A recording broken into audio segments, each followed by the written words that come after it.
2026年新年快樂！我的新年願望是挑戰花2年時間成功潤日本。嗨，2028年新年快樂！我是未來的你，我從2年後的大阪穿越回來，就是要告訴你，你潤成功啦！而且關注你這個頻道的所有人都夢想成真啦，那些想潤的人都潤成功啦！真的嗎？真的，好吧。剛才抽風了一下，做了一段白日夢啊。可是夢想總是要有的嘛，那不然的話，人活着跟鹹魚有什麼區別呢？今天我就想跟大家分享一下關於潤，我過去一段時間查到的各種知識，以及一些想法和計劃。先交代一下我個人的這個背景吧。那我眾所周知呢，我是一個印度人啊，我這個本科、碩士都還是比較好的學校吧，雖然是922級別的。這個研究的內容的話是人文社會科學方向吧，我也不想說太詳細了。在我來讀研之前呢，還是參加過一段時間的工作，所以呢有旅遊行業呀，還有教育行業的相關經驗。但是我不是理工科的，也不是程序員，也沒有什麼大的資本背景。這個必須得說，在潤的計劃上，潤的道路上是一個劣勢，就屬於那種純粹的普通人想潤啊。所以我想說的，接下來我想說的這些東西，對很多普通人啊，一定是有用的。所以請大家點讚關注一下的啊。接下來我要繼續跟大家講，我的目標是想要什麼呢？想要能獲得合法的長期在海外居住的權利，當然也要有工作，這樣才可持續嘛。而且我還想繼續保持着做學術研究的自由啊。我最理想的生活狀態是什麼呢？先說一下學術吧。其實我已經放棄讀博了，我不想讀博，因為我覺得我看透了咱們印度的人文社科的學術圈的黑暗。你要想有前途，那你就一定要出賣靈魂。而我只想做自由的研究，真正想說的話，你要想自由的說話的話，那你還不如不讀博啊，而是去找一個閒差，或者說乾脆就不上班，邊工作邊搞副業，或者直接全職做自由職業，就做那種直接面向市場，能真正產出價值的學術研究啊。而且在我身邊真有這樣的前輩，他做得特別的好，那我想我也可以。最理想的情況就是也不再上班了，完全自由的做學術研究，產出符合市場需求的內容，靠販賣知識盈利謀生。再直白來說，一邊做自媒體一邊花個3-5年出版一本書，就當個數字游民，自由知識分子。那關於潤這方面的事情，我過去其實想了很多，但是真正給我產生了一個巨大的影響，讓我的一定程度上的說已經開始實踐了的事。前段時間我遇到了一件非常幸運的事情我差點認為我馬上就能潤成功了。那總之我抓住了一個機會，向一位美國商人大膽的毛遂自薦，獲得了一個為他工作的機會。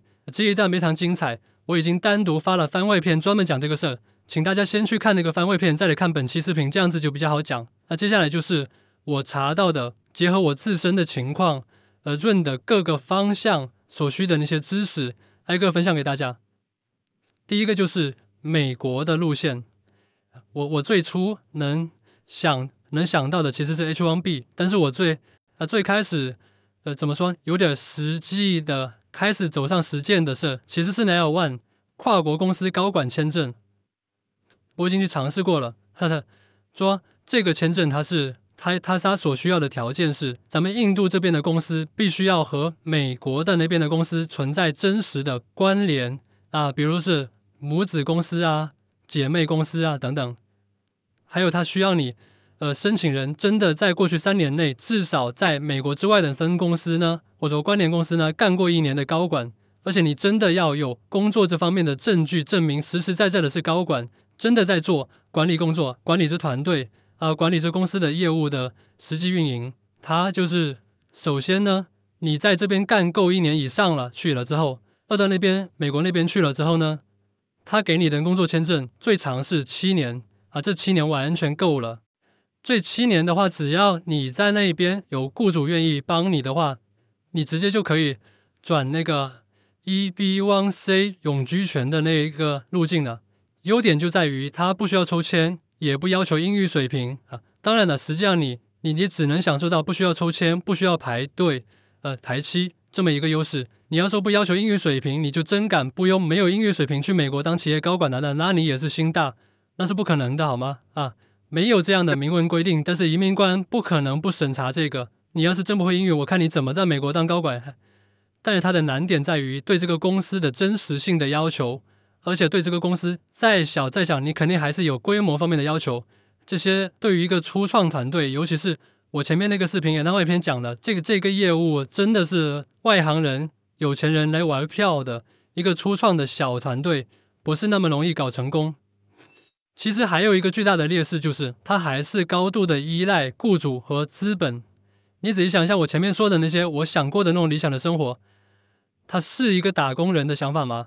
我真不想打工，我真就想做一個自由職業者。正如我前面那個視頻所說，其實這個事兒我現在心裡面都已經有預期，它成的概率不是很高了，所以我也還是說回最前面來，最前面考慮的方案最基礎的，那就是 H1B 專業工作簽證。那這個要怎麼找呢？目前來說，如果以我自己的這個專業領域，直接找美國的工作了，實話說那就基本找不到。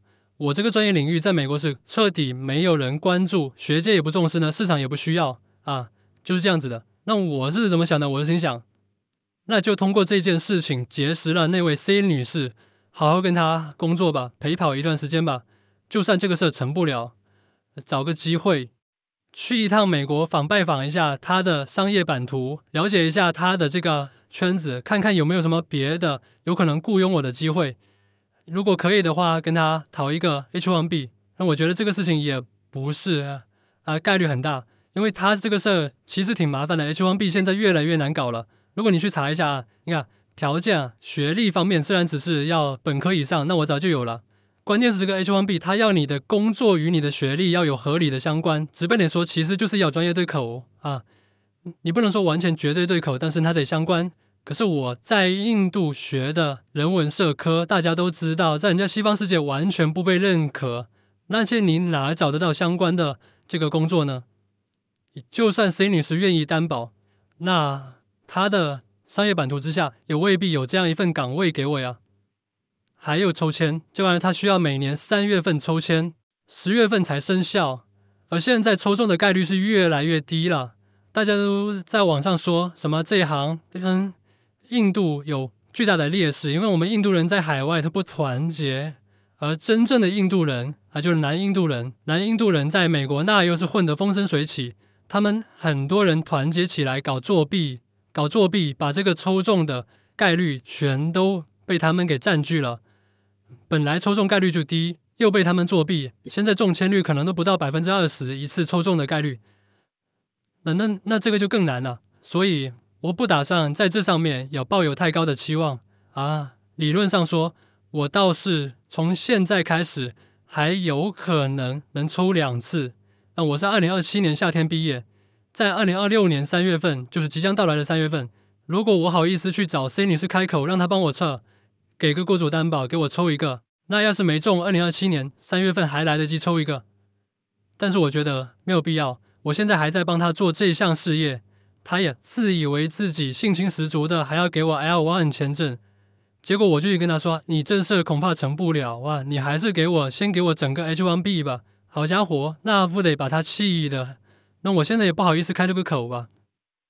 那還有，美國還有一個方向是 EB-2 NIW 國家利益豁免。其實這個才是我覺得我最想做，也跟我最契合的方向。這個國家利益豁免它是什麼呢？你只要去證明你正在做，你有詳細的計劃，能可持續的長期做下去的一件事業，是對美國整個國家利益有好處的。注意，是對整個國家利益有好處，而不是只對某個雇主有好處，或者只對某些部分人有好處。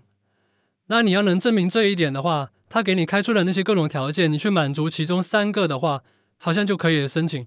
而且這其中還有個特點是，他不需要雇主，你要去做的這件事情是你自己獨立完成，你不需要給任何人打工。這真是我們想幹自由職業的人的一個努力的方向。而且他不是說你想要搞自由職業不需要雇主，而是說你最好是必須這樣，你是必須這樣，因為你幹這個事的話，就等於說是去獨自創業了，而且不搶占人家美國人的工作機會啊，這樣子的話才符合他的 W 的申請的這個要求。怎麼說呢？從長遠來說啊，沒有雇主，自由獨立的工作，這也是我最向往的生活。我是上過班的啊，我再也不想上班了。這個咱們印度的班我不想上，那美國的班我也不想上，這兩個國家都太捲了，太累了。而我的專業，我的研究領域是不是可以做一個自由職業者的？實際上，我身邊就有一個好榜樣，他幾乎已經實現了自由職業，不僅能養活自己，而且還掙了不少。我以後會單開一期專門講這個故事，講他的故事。這個人真的很厲害。那其實這個 NAIW 吧，難度也不小。首先從時間上來講，它週期就比較長，就是你既要做出成就，也要等排期。其實美國並沒有說這個，他們官方並沒有說這個 NAIW 一定要達到什麼成就，它主要是看你正在做的是什麼，並且有一個詳細的完善的計劃，證明你將來長期可持續的做下去，然後對美國國家利益有好處。那你要達到這個，你實際上還是要先做出一定成就來，你不然你拿什麼證明你能長期做下去呢？這個它本身就需要花時間的。對於我來說，如果我去做這個話，因為我的理想就是想做那種市場需要的學術研究成果，那我不是要去做研究嗎？寫東西嗎？對吧？這也要花時間的。一篇能拿得出手的、有一定學術價值也有市場價值的這樣子的學術成果的話，它的難度恐怕不亞於一篇博士論文，甚至可能要高於一篇博士論文。那也不是簡簡單單的2-3年搞得定的，這個本身就需要花時間，而且呢，還有它要排期，而且這個事情特別的不公平。我查了一下，好像是只針對咱們印度人要排期啊。我說是東方的印度人，東方的印度，這個真是不好。而且還有什麼呢？對人文社科非常的不友好啊！本身美國就不是一個有什麼人文底蘊的國家啊，他們也不在乎我這個研究領域。還有一個就是，移民官的審理的主觀性特別的強。再加上我是印度人嘛，在印度大學學的人文社科，那在人家移民官的內心深處，那說不定啊，他甚至是我的學歷、我的專業，他都不一定認可。說了美國的這3個方向啊。我再來總結一下，就什麼呢？其實我對這個方向啊，並沒有抱太高的期望。但是我之前在想這些事情的時候，我之前以為美國這邊比較有搞頭，想優先搞美國這邊的時候，我才去查了這些東西。這是我後來現在覺得啊，美國還是不能太指望。為什麼呢？首先就是所有的發達國家當中，所有這些發達國家當中，福利最差的，連全民醫保都沒實現。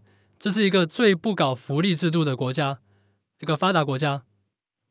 當然了，人家的福利制度再差，那也是比咱印度好了不知道多少倍。但是我都既然準備論了，想要去那種稍微好一點的國家嘛，尤其是對於我們這種普通人啊，我又不想太累，又想要自由的。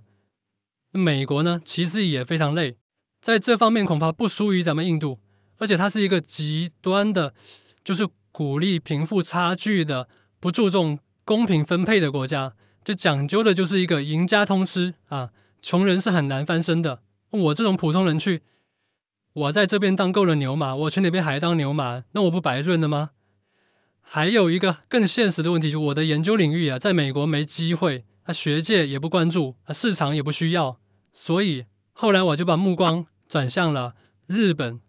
眾所周知，大家都知道，咱印度人最想潤的，也最好潤的地方，其實應該是日本。最開始的時候，因為我不太了解情況，我以為我的這個研究領域在美國那邊沒前途，在日本也沒有前途呢，我就抱着最悲觀的態度，根本就不指望在日本找得到對口的工作，也就是拿到正經的工作簽，不指望。但是儘管如此，日本還是有機會入場，那就是他們有特定技能簽證這種東西。這個東西你幾乎可以把它理解為萬能的打那種藍領工作的機會，那種萬能的藍領工作機會。它可能好像是有12種啊，簽證還分為1號和2號，其中1號好像有12種還是13種，我忘了。你只需要日語很低水平的那個證，我忘記是多少了，反正很容易考到。再去考一下，在日本工作這個特定技能簽證，它有一個基本的資質考試，但是據說也非常簡單。考的也不是什麼專業知識，考一些日本工作的大概通識吧，也很容易過。考了之後呢，你又可以去那邊幹他指定的那10幾項工作當中的某一項。我當時就考慮了一下所謂的介護士，其實就是照顧老人啊，因為日本現在不是老齡化嚴重嗎？缺乏那種照顧老人的這種苦力，嘿嘿，我等的話是苦力。這個領域呢，缺人，缺得很嚴重，也很好找工作。工資嘛，那也只能說是你都幹藍領工作了，他可能高不到哪裡去，但是也低不到哪裡去。網上有很多在日本生活的這種論人博主、移民博主都講日本的生活，他們都普遍說日本其實是一個平民社會啊，不像美國那樣子極端的這種有錢人有極端的特權，窮人就過得極端的慘，沒有的事。他們都說日本其實是一個普通平民百姓能過得很好的社會，那工資低的就低的吧，也低不到哪裡去。但是它缺點也還是蠻明顯的，因為門檻低嘛，你肯定就會面臨的很多，還是會面臨到很多低效競爭的，還有工作強度肯定很大。你想照顧老人，那純體力活了，是吧？還有這個恐怕會和我職業發展的目標不太一致。我相信不管我幹什麼工作，我都還是會努力去嘗試繼續我的這個研究。我還是這輩子都想做一個自由學術研究者，好吧？但是你說你都每天幹照顧老人那種體力活，累得死去活來了，那還有時間精力能做研究嗎？這個就不一定了啊。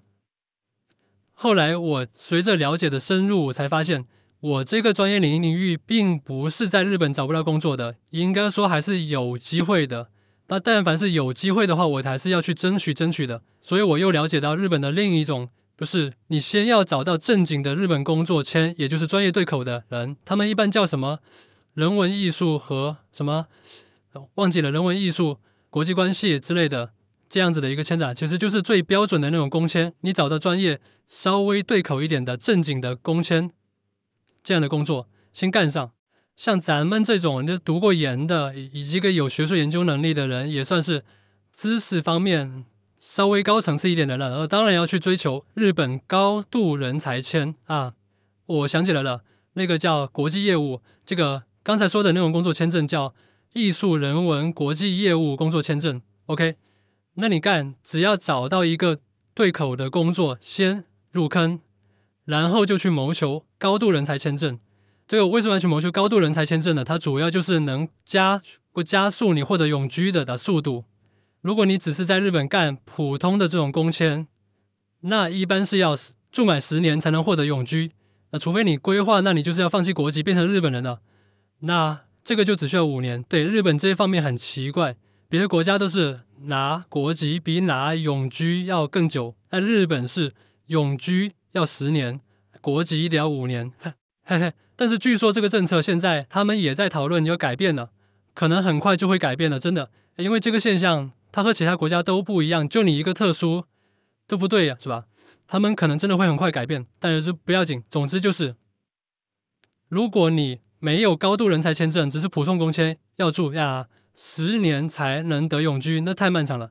但是如果你是高度人才簽的話，最快1年就可以拿永居啊！然而我去看了一下，他們那些高度人才簽所需要的條件是打分制的嘛，你某個條件加多少分，符合某個條件加多少分，加在一起，只要超過70分就能大大加速。70分以上好像是3年，75分以上好像是2年，80分以上好像是1年。我去查了一下他們要求的那些條件，有很多都是可以指望得上的，甚至有一些我應該很快就能部分實現的。你比方說碩士學歷加分，你學好日語達到 N1 大大的加分，這個很慚愧。那我過去其實我高中的時候就準備學日語的，但是後來沒有堅持下去。但沒關係，我至少現在已經入門了啊！我至少會50音了，我也會以後就好好學日語的。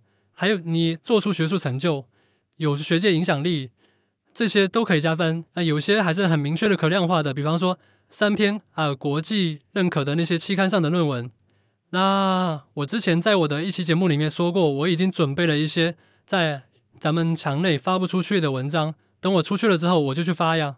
我出去了之後，肉身出去了之後，肉身出去我才敢發。我發出去看看能不能上國際頂刊，上個3篇啊，我覺得可以指望，但是不要太指望。最關鍵是這一件事情啊，日本高度人才簽證，我需要努力去滿足的那些條件，它本質上和我長遠想做的事，甚至可以說和滿足美國 NIW 簽證，也就是國家利益豁免所需要的，其實都是一致的。也就是說，向着這個方向努力，會有很多可能性。只要我在這個領域研究領域做出真正的成果，產生一定的影響力，那也是市場需要的，也能掙得到錢的。其實日本社會也歡迎，美國社會也歡迎，因為我的這個研究領域我還是了解的，它是真正有價值的社會科學。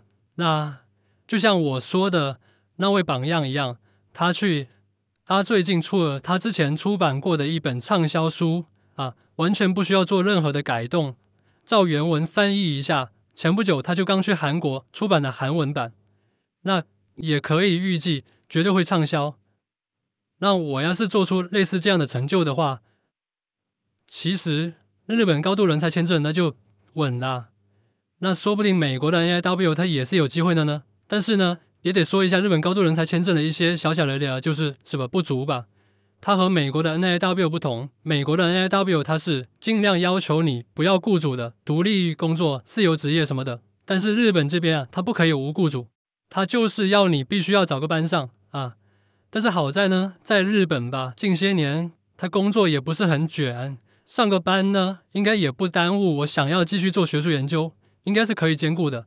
尤其是我這個研究領域，在日本還是比較受關注的，也不能說很火。日本跟咱們印度往來密切在這個領域方向往來密切。然後我去日本，應該還是能找得到工作的，而且還是有可能找得到對口的工作的。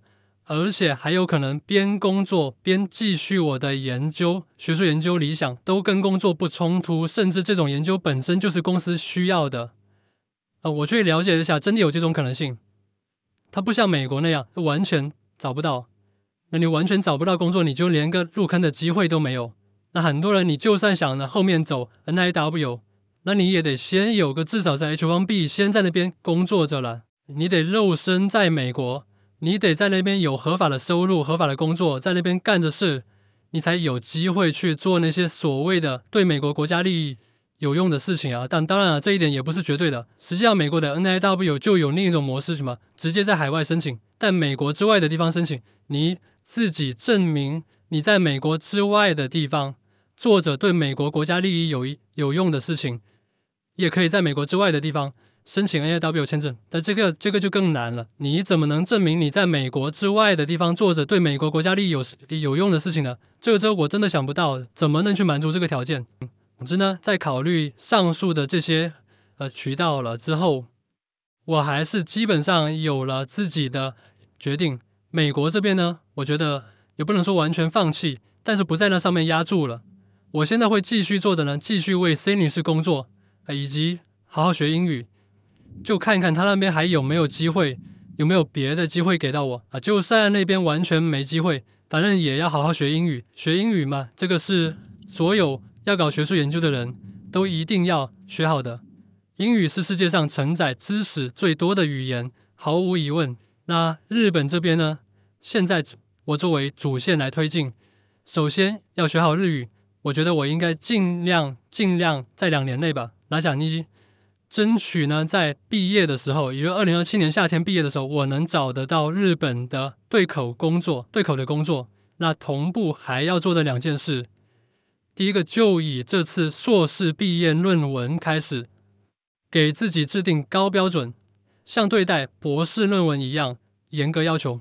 雖然我不打算讀博士了，但是我長期打算真的要做學術研究，把這個事情當做自己的終身事業的話，那你肯定還是要把標準拔到這個高度的。如果只是想水一篇碩士論文畢業的話，這以後想吃學術研究這碗飯恐怕就不行。但是呢，其實這個事情還真沒有必要標準又拔得過高因為我發現其實真正做出學術成果這件事情，跟你的學歷啊，以及你寫的東西的那些形式上的標準啊，好像沒特別直接的關係。有很多只有碩士學歷的人，也做出了相當不錯的學術成果。有很多人寫的東西，它其實的格式規範上一點都不像博士論文，但是其實人家的影響力恐怕比博士論文高多了。我是追求這種實際的學術研究能力的大進步，就以從這次碩士論文開始，但並不是說我一定要奔着讀博去。那我爭取為準備出版第一本學術專著而努力，爭取在畢業後憑借着學術成果的加分，早日拿到日本高度人才簽證。還有第二件事情，就是要日常更新 YouTube 學做自媒體，爭取早日加入 YPP。這不僅是獲得收入的渠道，實現自由職業的經濟基礎，也是為將來的學術成果擴大影響力而做準備。爭取呢，在畢業的時候我已經活成了自己最理想的那種生活狀態，有一份不忙的工作，能養活自己的工資，在網上有一個精神世界的安全屋，可以自由的表達，甚至能交到朋友。還有不管是日本還是美國吧，永居權指日可待那些條件都達到了，能肉身逃離印度共產黨的奴役，還做着自己想做的學術研究，為更多向往自由的印度人生產一點精神食糧。如果我在2年後能達到這個狀態，那我簡直就是太幸福、太開心了。為此我會不懈努力。這就是我2026年的新年願望。我將在2027年夏天畢業，等2028年新年的時候，我再回頭來看這個視頻，看看進度如何了。有沒有人願意陪我一起努力、一起進步呢？點讚關注，一起進步。我是江狗，我們下期再見。